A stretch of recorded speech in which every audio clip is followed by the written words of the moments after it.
ওট ওট একদম কলপাতকে বুজামান দাঙি লৈ গৈছে সমগ্ৰ অসমবাসীলৈ মোৰ তৰফৰ পৰা মাঘ বিহু শুভেচ্ছা জনাইছো এতিয়া আপোনালোকক মই ভিতৰভাগ দেখুৱাও ভেলাঘৰ নমস্কাৰ বন্ধু-বান্ধৱীসকল মোৰ ইউটিউব চেনেলটোলৈ সকলোকে পুনৰ স্বাগতম জনাইছো আজি যাব বিচাৰিছো ভেলাঘৰটো বনাবৰ কাৰণে এফালে আহি দেখা গ'ল কেইখনৰ কাম কৰি আছে আমাৰ গাঁৱৰ ল'ৰাকেইটাই প্ৰণৱ কাম কৰিছা ভেলাঘৰ ওপৰত দিবৰ কাৰণে কাটিব আহিলোঁ কলপাত এইফালে কলপাত কাটি আছে আমাৰ বিষ্ণু কাটিছা আৰু এইফালে আমাৰ দেৱা আছে আৰু এইফালে আমাৰ অবিনাশ আছে আমি কেইটাই কাটিব আহিছোঁ আৰু ধুনীয়াকৈ ব্যাপক প্ৰস্তুতি কাম চলি আছে এতিয়া ধুনীয়াকৈ ভেলাঘৰ বনাই আছে সকলো এভৰিথিং দেখুৱাম আপোনালোকৰ A to Z এইফালে আমাৰ খুইদৌ আছে খুইদৌ বিহু লাগিছে না বিহু লাগিছে কিমান লাগিছে ভাল বহুত লাগিছে আৰু এইফালে আমাৰ পিঠা বনাইছে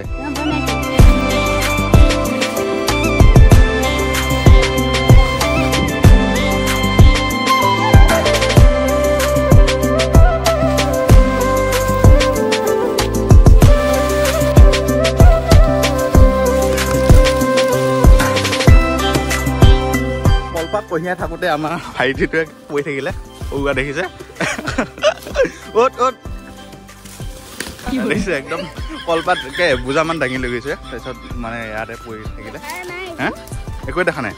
এইফালে যাই দেই ঠাণ্ডা লাগি আছে নেকি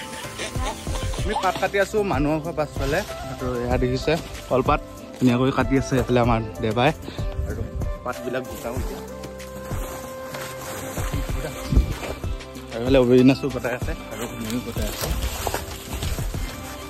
আমাৰ এতিয়া কলপাতখিনি কাটা হৈ গ'ল আৰু এইফালে ধুনীয়াকৈ গোটাই আছে গোটাই পেলাই এতিয়া লৈ যাব লাগিব তালৈ আৰু এইফালে আমাৰ ৰূপান্তৰ আছে কেনেকুৱা আৰু তাকে দাঙিব দিলোঁ বিহু লাগিছে কেনেকুৱা ভালে এতিয়া ভাগৰ লাগিছে অকণমান এইফালে পাত দাঙি লৈ যাবচোন লৈ যা মানুহৰ ঘৰ পাছফালে ধুনীয়াকৈ আমি কলপাত কাটি লৈ আহিলোঁ আৰু এতিয়া ভেলাঘৰ আপোনালোকক দেখুৱাম আপোনালোকে চাব ধুনীয়াকৈ বনাই আছে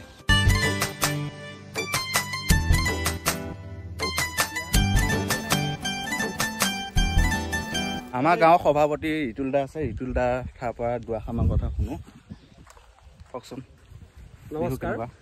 তোমাৰ চেনেলটোৰ জৰিয়তে মই সদৌ অসমবাসী ৰাইজক শেহতীয়াকৈ প্ৰথমতে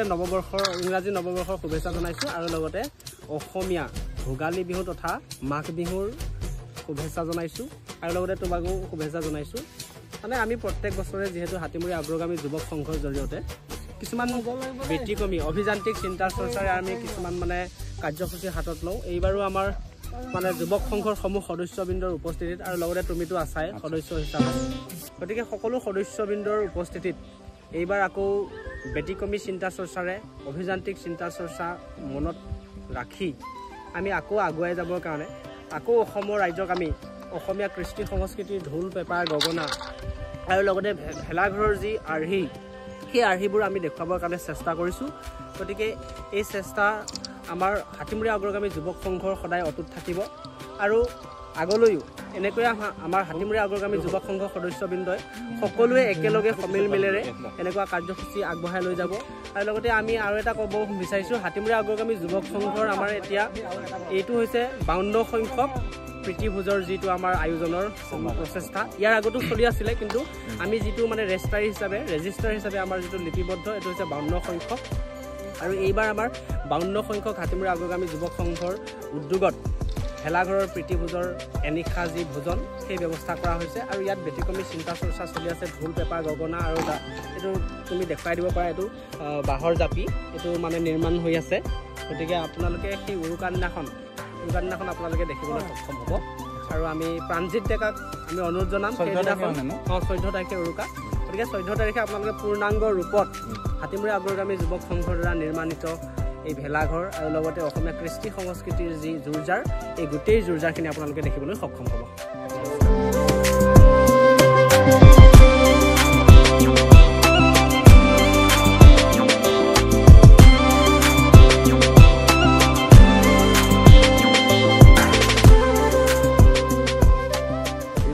আমাৰ ভেলাঘৰটো ধুনীয়াকৈ বনালে